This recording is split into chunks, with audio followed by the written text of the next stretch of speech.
Hello दोस्तों, कैसे हो सभी दोस्तों। आज की इस वीडियो में हम बात करने वाले हैं नेक्स्ट प्रॉब्लम टीएस करके जो है इम्प्लीमेंट बेलमैन फोर्ड एल्गोरिथम। दोस्तों, इससे पहले जो प्रॉब्लम थी total number of spanning tree, वो एक सिंपल सा प्रॉब्लम, एक फॉर्मूला है। तो उसमें ज़्यादा बताने की ज़रूरत नहीं है, वो आप समझ लीजिए। एक फॉर्मूला है, आपको याद रखना होगा उसे। तो उसका डेरिवेशन भी आप समझ सकते हैं, चाहे तो इस आर्टिकल पर जाकर आप अच्छे से समझ सकते हैं। कोई उसमें डिटेल समझने की ज़रूरत है नहीं है सच।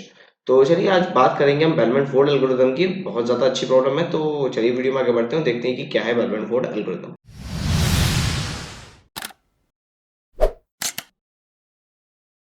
तो दोस्तों, बेलमैन फोर्ड एल्गोरिथम जैसा आप देख सकते हैं ग्राफ है, ये भी एक शॉर्टेस्ट पाथ फाइंडिंग एल्गोरिथम है, जैसे हमारी डेक्स्ट्रा थी। तो ये जो है वो डेक्स्ट्रा में क्या था, डेक्स्ट्रा मतलब अगर हमारे पास डेक्स्ट्रा एल्गोरिथम थी तो हम क्यों बेलमैन फोर्ड को यूज करते हैं। डेक्स्ट्रा में क्या था कि अगर हमारे पास नेगेटिव एज हो, लेट्स सपोज कि ये जो एज है वो नेगेटिव होगी, ठीक है, -2 है। तो इन Dijkstra's algorithm we can not find. Dijkstra में हम क्या करते थे, अगर आपने मेरी वीडियो नहीं देखी डेक्स्ट्रा की, जरूर जाकर चेकआउट करिए। ऊपर आई बटन और नीचे डिस्क्रिप्शन बॉक्स दोनों में मैं उसका लिंक दे दूंगा, ठीक है। तो अगर एक्स्ट्रा होती तो हम क्या करते हैं, उसमें हम एक बेसिकली वर्टेक्स को पिकअप करते थे जिसके वेट सबसे छोटा होता है, और उससे रिलेटेड जो भी एडसेंट होती हैं उन सबको हम उनकी जो डिस्टेंस है उसको रिड्यूस करते थे। तो लेट सपोज कि अगर वो नेगेटिव होगी तो हम क्या करेंगे, जैसे मान लीजिए इसकी डिस्टेंस है 7, 7 - 2, इसकी डिस्टेंस हो जाएगी 4। अगली बार जब ये आएगा तो 4 - 2, इसकी डिस्टेंस हो जाएगी 1, फिर -2। मतलब ये डिस्टेंस जो है वो रिड्यूस होती रहेगी इनफाइनाइट टाइम्स। और हम कभी भी डेक्स्ट्रा एल्गोरिथम में शॉर्टेस्ट पाथ को फाइंड आउट नहीं कर सकते अगर वो जो वेट है वो नेगेटिव है, ठीक। नेगेटिव एज की वेट है तो हम उसको कभी फाइंड आउट नहीं कर सकते हैं। तो उस चीज के लिए हमारे पास होती है बेलमैन फोर्ड एल्गोरिथम। अब बेलमैन फोर्ड एल्गोरिथम में भी हम नेगेटिव वेट की जो है उसको हम फाइंड आउट तो नहीं कर सकते shortest path, but this algorithm can detect the negative cycle. Negative जो अगर आपके ग्राफ में अगर नेगेटिव वेट की कोई भी एक एज होगी तो ये डिटेक्ट कर कर आपको बता सकती है। वो कैसे बताएगी वो भी हम आगे बात करने वाले हैं। तो चलिए सबसे पहले बात करते हैं ग्राफ जो दे रखा है उसके ऊपर, ठीक है। तो इसमें टोटल 5 नंबर ऑफ वर्टिसेस है, ठीक है। टोटल 5 वर्टेक्स है, ठीक है। और ये एजेस हैं, एजेस के ऊपर आपको ये जो दे रखे हैं ये वेट दे रखे हैं इनके, ठीक है। इन जो भी ये एजेस हैं इनके वेट दे रखे हैं। अब आप देख रहे होंगे किसी पर मैंने जो इनफाइनाइट लिख रखा है, किसी पर मैंने जीरो लिख रखा है। जीरो किस पर लिखा है, जो सोर्स है।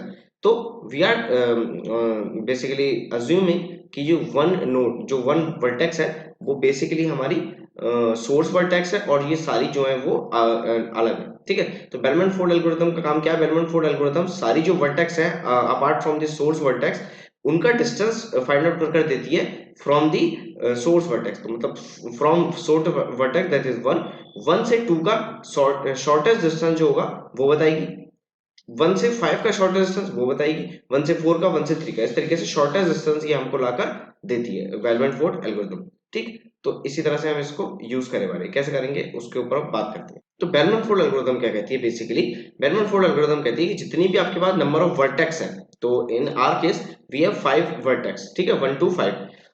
तो आपको एन यानी कि वी -1 टाइम्स इटरेट करना होता है over the edges of this particular given graph, और सारी जो आपकी वर्टेक्स है उनका वेट को रिड्यूस करते चलना, ठीक। v-1 time, exactly v-1 times में आपका जो आंसर आएगा, जो आपका डिस्टेंस होंगी, वो शॉर्टेस्ट डिस्टेंस होंगी फ्रॉम द सोर्स, ठीक। तो लेट्स से कि मैंने एक डिस्टेंस एरे ले लिया जिसका साइज है मेरे पास 5, ठीक है। 1 2 3 4 और 5। अब ये क्या स्टोर करेगा, ये स्टोर करेगा distance of this particular vertex from the source. Initially source से, यानी कि 1 से 1 की डिस्टेंस 0 है, बाकी सबकी इनफाइनाइट हम अज्यूम कर कर चलते हैं। तो इसी की मदद से हम अपना जो है सॉल्यूशन लेकर आएंगे। तो वी क्या है हमारे प्लेस में 5। तो we have to run a loop from i equal to 1 to 4, मतलब 4 टाइम n-1, यानी कि 4 टाइम हम इसको इटरेट करेंगे, ठीक। सबसे पहले करते स्टार्ट करते उठा लेते हैं सबसे पहली एज। लेट से कि ये वाली हमने उठा ली, ठीक। 1 से लेकर 2 वाली, 1 से 2 की एज हमने चलिए एक एक काम करते हैं, मैं एजेस को इधर लिख ही लेता हूँ, ठीक। 1, 2। तो ये सारी मैंने एजेस लेनी है, तो इनको एक एक कर हम पिक करेंगे, और जो भी डिस्टेंस है उसको शॉर्ट करते चलेंगे। तो 1, 2 मैंने सबसे पहले पिक करी। 1,2 में आप देख सकते हैं कि अगर मैं 2 का वेट देखूं, सबसे पहले हम 2 का अगर वेट देखें तो जो सोर्स वर्टेक्स है यानी कि 0 प्लस इसका 5, तो इसका जो सोर्स वर्टेक्स है जो हमारा वेट होगा वो कितना हो गया, तो वो हो गया 5, 0 प्लस 5, 0 प्लस 5 इक्वल टू 5। तो क्या 5 इनफाइनाइट से छोटा है, जो करंट वेट है वो छोटा है, जी हाँ छोटा है, so we will update its weight with 5। तो अब इसका जो वेट हो गया वो हो गया 5, ठीक है। इसी तरह से अगली एच को उठाएंगे 1,3, 1,3 में सेम करेंगे 0 plus 3 that is 3 which is less then infinite, तो हम इसको 3 लिख देंगे, उसको 3 लिख दिया, ठीक। उसके बाद नेक्स्ट जो हमारी एज है वो होगी 1,4, 1,4 का जो वेट होगा 0 plus 7 which is less then infinite, तो हम इसको क्या कर देंगे, हम इसको सिंपली लिख देंगे 7, ठीक है। 4 का हम लिख देंगे 7। उसके बाद हम अगली उठाएंगे 2,4, 2,4 में जो इसका जो हमारी सोर्स का किसी भी एज में जो दो वर्टेक्स होती है क्या होती है, सोर्स और डेस्टिनेशन। तो हमारे सोर्स का जो वेट है, तो हम जो कंसीडर करेंगे जो हमारा डिस्टेंस है वो at any particular given time, जो हमारा उसका जो डिस्टेंस एरिया में जो वैल्यू होगी वो होगी सोर्स से लेकर उसकी डिस्टेंस। तो हम क्या करेंगे 5 प्लस 2 दैट इज 7, 7 और इसका जो करंट वेट है वो इनफाइनाइट है, 7 इज लेस देन इनफाइनाइट, तो हम इसको 7 से अपडेट कर देंगे, 7 से अपडेट कर देंगे। नेक्स्ट उठाएंगे 3,4, 3,4 में हम देखेंगे जो इसका सोर्स से डिस्टेंस है वो 3 प्लस 1 4, और 4 इज लेस देन 7, तो हम इसको अपडेट कर कर 7 से हटाकर इसको 4 लिख देंगे, ठीक। इतनी बात क्लियर हुई। उसके बाद नेक्स्ट आएंगे 2,5, 2,5 में जो इसका करंट वेट है वो 5 प्लस 2 यानी कि 7, 7 is less than 7, no condition false, तो हम इसको ऐसे ही रहने देंगे। उसके बाद 4,5, 4,5 में 4 प्लस 2 यानी कि 6, 6, 6 जो है वो इससे छोटा है, तो हम इसको अपडेट कर देंगे 6 से, तो इसके 5 का जो हो गया वो वही 6 वैल्यू, ठीक है। तो मैं इसको इरेज कर कर अपडेटेड वैल्यू को लिख देता हूँ ताकि आपको क्लियरली समझ में आ जाए, ठीक है। तो अब ये बात हो गई। अगली अगली इटरेशन जब ये हमारी i इक्वल टू 1 पर था, अब i इक्वल टू 2 पर करो, 1,2 दोबारा उठाओ, 1,2 में हम देखें तो 0 प्लस 5, 5 इज लेस देन 5, ठीक, नो इश्यूज। 1,3, 1,3 पर अगर हम जाएंगे तो 0,3, 3 is less than 3, no condition false. 1,4 पर देखेंगे तो 1 की जो है 0 प्लस 7, ये हो गई हमारी 4, 7, 0 plus 7, 7, 7 is less than 4, no condition false.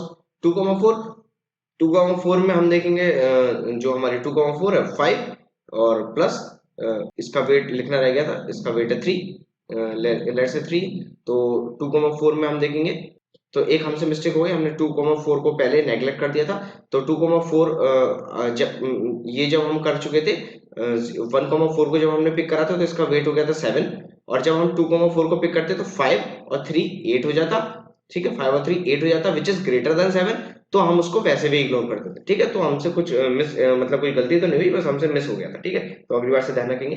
तो ये बात हुई 2,4 और ये हमने अपडेट कर दिया। अब इसके बाद 1,3 हमने लिया था, 1,3 हमारा जो है वो सेम रहने वाला है, सो इग्नोर इट। 1,4 को हम चेक करेंगे, 1,4 0 plus 7, 7 is less than 4, condition false. फिर हम 2,4 को चेक करेंगे, 2,4 को हम जब देखेंगे तो होगा 5 और 3 again 8, 8 is less than 4, no condition false। 3,4, 3 plus 1 4, 4 is less than 4, condition false। 2,5, 2,5 हमारा 5 और 2 7, कंडीशन फॉल्स। 4,5, 4,5 4 और 2 6, कंडीशन फॉल्स। तो आप देख सकते हैं कि आपको इसमें कोई चेंज हमारा हुआ नहीं। तो उसके बाद हम दोबारा यही करेंगे, फिर हम इसको दोबारा इटरेशन करेंगे i, 3 पर, 3 पर भी हम देखेंगे 1,2, 1,2 पर अगर हम चेक करेंगे तो 1,2 फिर से वही रहने वाला है। तो अब हम इस इटरेशन करते जाएंगे तो आंसर जो है वो हमारा यही आने वाला है, इससे अलग हटकर नहीं आएगा, ठीक है। तो मतलब इस केस में, इस ग्राफ के केस में तो हमारा आंसर वही आ रहा है, लेकिन सब ग्राफ के केस में नहीं होगा। तो जितनी बार हम इटरेशन करते जाएंगे आंसर हमारा जो वेट वो रिड्यूस होता चला जाएगा, बट इस केस में नहीं हो रहा। तो यही जो है वो हम बेसिकली क्या कर सकते हैं, हम इसको ऑप्टिमाइज भी कर सकते हैं, इसी तरह से हम इसको ऑप्टिमाइज भी कर सकते हैं। We can take a flag, और फ्लैग में हम देखें कि अगर कोई भी एज रिड्यूस नहीं हुई, so we can stop our process, we can stop our process, ठीक है। तो इस तरह से हम इसको ऑप्टिमाइज भी कर सकते हैं।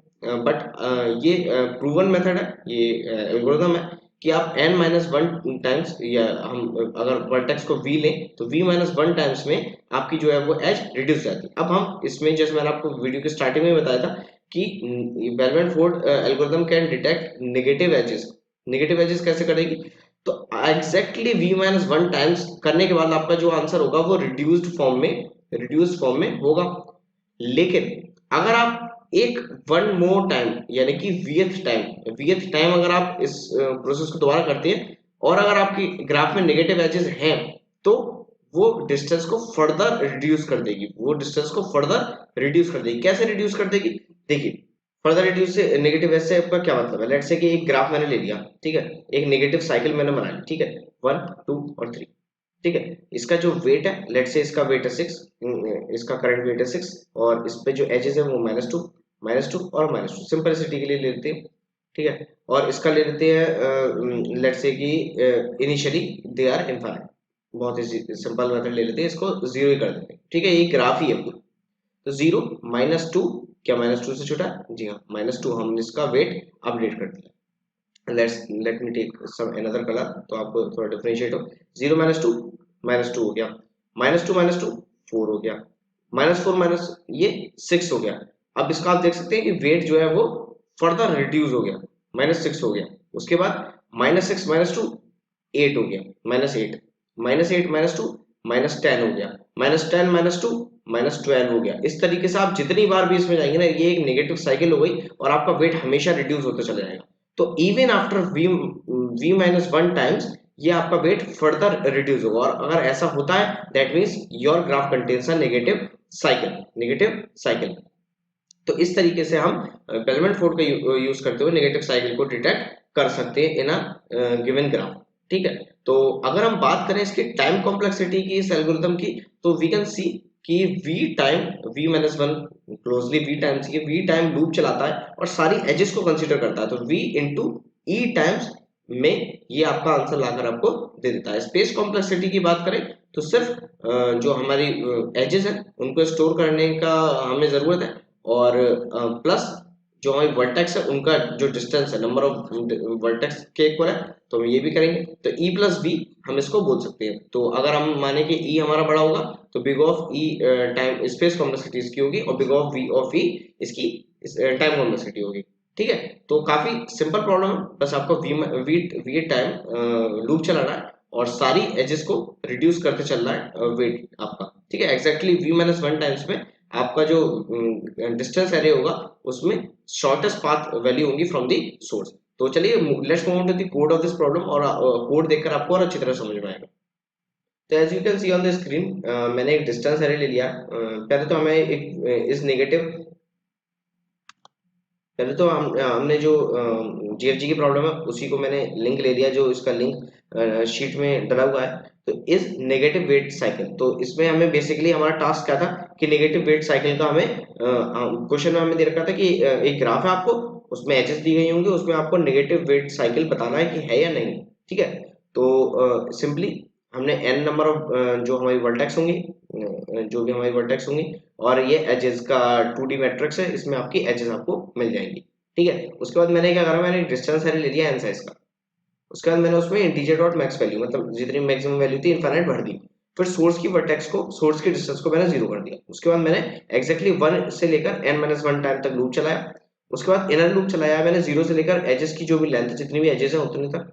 फिर मैंने क्या करा, 0 जो मेरी सोर्स है उस एज का, अगर वो इनफाइनाइट नहीं है, सबसे पहले तो ये चेक करा, अगर वो इनफाइनाइट नहीं है और साथ ही साथ जो सोर्स का डिस्टेंस है प्लस एज का जो वेट है, अगर वो छोटा हो जाता है जो हमारी डेस्टिनेशन है उसके डिस्टेंस से, दैट मीन्स हमने डिस्टेंस को रिड्यूस करना है, तो हम उसको रिड्यूस कर देंगे। ये मैंने मैक्सिमम वैल्यू क्यों ली, क्योंकि इट शुड बी लाइक, अगर ये मैक्सिमम वैल्यू है और मैं उसको प्लस करूंगा तो वो ओवरफ्लो होकर नेगेटिव वैल्यू बन जाएगी और वो हमेशा छोटी हो जाएगी वैल्यू, ठीक है। तो ये आपको फ्लैग है, ये आपको चेक करना जरूरी है, ठीक है। तो इस तरीके से एक्जैक्टली n-1 टाइम्स में आपका जो शॉर्टेस्ट पाथ है वो आपको मिल जाएगी। और अगर नेगेटिव साइकिल डिटेक्ट करने के लिए मैं एक बार और चलाऊंगा लूप सारी एज पर और ये चेक करूंगा, अगर कहीं पर भी ये मेरा डिस्टेंस है वो रिड्यूस हो गया, that means it contains a negative cycle, जैसे मैं आपको समझाया था। मैं रिटर्न कर दूंगा 1, दैट इज ट्रू। अदरवाइज अगर नहीं हुआ तो मैं इसको रिटर्न करूंगा false. So that was all about the implementation of the Bellman Ford algorithm. अगर आपको ये वीडियो अच्छी लगी तो इसे लाइक कीजिए, अपने दोस्तों के साथ शेयर कीजिए, कमेंट में मुझे बताइए अगर आपको इसमें कोई दिक्कत आई हो, मैं उसको सॉल्व करने की पूरी कोशिश करूंगा। अगर आप मेरे चैनल पे नए आए हैं तो सब्सक्राइब जरूर कर दिए, क्योंकि मैं आपके लिए ऐसे वीडियो लाता रहता हूँ, आप लोगों को सिखाता रहता हूँ। तो मिलते हैं आपसे अगली वीडियो में, तब तक के लिए गुड बाय।